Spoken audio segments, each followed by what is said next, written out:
മറ്റു വാർത്തകൾ നോക്കിയാൽ പന്തീരാങ്കാവ് പീഡനക്കേസ് പ്രതി രാഹുലിനായി പോലീസ് കസ്റ്റഡി അപേക്ഷ ഇന്ന് നൽകിയേക്കും. മറ്റന്നാൾ കേസ് വീണ്ടും Kozhikode first class judicial magistrate കോടതി പരിഗണിക്കുന്നുണ്ട്. രാഹുലിനൊപ്പം കഴിയാൻ താൽപര്യമില്ലെന്ന് അറിയിച്ച പെൺകുട്ടി മാതാപിതാക്കൾക്കൊപ്പം പറവൂരിലെ വീട്ടിലേക്ക് മടങ്ങി. കറിയിൽ ഉപ്പും പുളിയുമില്ല എന്ന് പറഞ്ഞായിരുന്നു യുവതിക്ക് മർദ്ദനമേറ്റത്.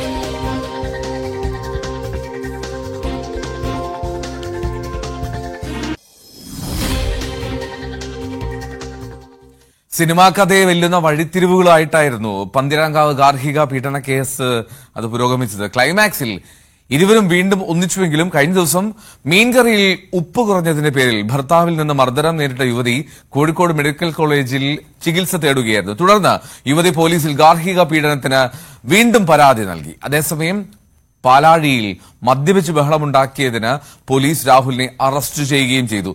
നോക്കാം പന്തീരാങ്കാവിലെ നാൾ വഴികൾ. 2024 മെയ് 5-നായിരുന്നു ഗുരുവായൂരിൽ വെച്ച് രാഹുലും പരാതിക്കാരിയായ യുവതിയും തമ്മിലുള്ള വിവാഹം നടന്നത്. വിവാഹം കഴിഞ്ഞ് ഒരാഴ്ചയ്ക്ക് ശേഷം യുവതിയുടെ ബന്ധുക്കൾ വിരുന്നിനെത്തിയപ്പോഴാണ് പീഡന വിവരം അറിയുന്നത്. പറവൂർ സ്വദേശിയായ യുവതിയെ പന്തീരാങ്കാവിലെ ഭർത്തൃവീട്ടിൽ വെച്ച് ഭർത്താവ് രാഹുൽ ക്രൂരമായി മർദ്ദിച്ചെന്നായിരുന്നു പരാതി. കഴുത്തിലടക്കമുള്ള പരിക്കുകളെപ്പറ്റി വീട്ടുകാർ അന്വേഷിച്ചതോടെയാണ് യുവതി മർദ്ദന വിവരം വീട്ടുകാരോട് പറയുന്നത്. തുടർന്ന് യുവതിയും കുടുംബവും പോലീസിൽ പരാതി നൽകി. മദ്യലഹരിയിൽ രാഹുൽ മർദ്ദിച്ചെന്നും മൊബൈൽ ചാർജറിന്റെ കേബിൾ കഴുത്തിലിട്ട് മുറുക്കിയെന്നുമായിരുന്നു യുവതി അന്ന് നൽകിയ മൊഴി. രാഹുലിന്റെ കുടുംബം തുടക്കം മുതലേ ആരോപണങ്ങളെല്ലാം നിഷേധിച്ചിരുന്നു. പരാതി ലഭിച്ചിട്ടും അന്വേഷണത്തിൽ വീഴ്ച കണ്ടെത്തിയതിനെ തുടർന്ന് പന്തീരാങ്കാവ് സ്റ്റേഷൻ ഹൌസ് ഓഫീസർ സരീനെ സസ്പെൻഡ് ചെയ്തു. പ്രാഥമിക പോലീസ് അന്വേഷണത്തിനിടെ വിദേശത്തേക്ക് കടന്നുകളഞ്ഞ രാഹുലിനെ രക്ഷപ്പെടാൻ സഹായിച്ച സുഹൃത്തിനെ പോലീസ് പിന്നീട് അറസ്റ്റ് ചെയ്തു. രക്ഷപ്പെടാനുള്ള സാഹചര്യം ഒരുക്കിക്കൊടുത്ത സീനിയർ സിവിൽ പോലീസ് ഉദ്യോഗസ്ഥൻ ശരത് ലാലിനും സസ്പെൻഷൻ നേരിടേണ്ടി വന്നു. സ്ത്രീധന ആരോപണങ്ങൾ നിഷേധിച്ച രാഹുൽ പിന്നീട് ഗാർഹിക പീഡനം നടന്നതായി സമ്മതിക്കുകയായിരുന്നു. പരാതിക്കാരിയുടെ ഫോണിലെ മെസ്സേജുകളും കോളുകളുമാണ് ആക്രമണത്തിന് കാരണമെന്നായിരുന്നു രാഹുലിന്റെ വിശദീകരണം. എന്നാൽ ജൂൺ 24-ന് കഥ മാറിമറിഞ്ഞു. തന്റെ പരാതിയിൽ കഴമ്പില്ല എന്നും മാതാപിതാക്കന്മാരുടെയും കുടുംബത്തിന്റെയും നിർബന്ധത്തിന് വഴങ്ങിയാണ് പരാതി നൽകിയതെന്നും യുവതി സമൂഹമാധ്യമത്തിൽ പങ്കുവച്ച വീഡിയോയിൽ വെളിപ്പെടുത്തി. വീഡിയോ പുറത്തുവന്നതോടെ തനിക്ക് കുടുംബത്തിൽ നിന്നും ഭീഷണിയുണ്ടെന്ന് അറിയിച്ച യുവതിയെ പിന്നീട് കാണാതായി.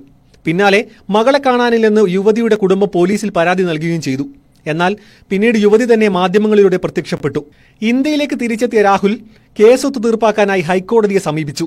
പിന്നാലെ ഇരുവർക്കും കോടതി കൌൺസിലിംഗ് നിർദ്ദേശിച്ചു. ശേഷം യുവതി പരാതി പിൻവലിക്കുകയും ഒക്ടോബർ 25-ന് കോടതി കേസ് ഒത്തുതീർപ്പാക്കുകയും ചെയ്തു. ഇതോടെ ഇരുവരും വീണ്ടും ഒരുമിച്ച് ജീവിതം തുടർന്നു. ഇന്നലെയാണ് കഥയിലെ അടുത്ത വഴിത്തിരിവ്.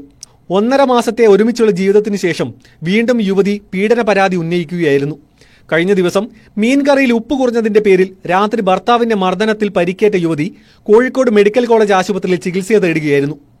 തുടർന്ന് പോലീസ് മൊഴിയെടുത്തപ്പോൾ മർദ്ദനത്തിൽ പരാതിയില്ലെന്നാണ് ആദ്യം യുവതി പോലീസിനോട് പറഞ്ഞത്. തുടർന്ന് മാതാപിതാക്കൾ എത്തിയതോടെ പരാതിയുമായി മുന്നോട്ടു പോകാൻ തീരുമാനിക്കുകയായിരുന്നു.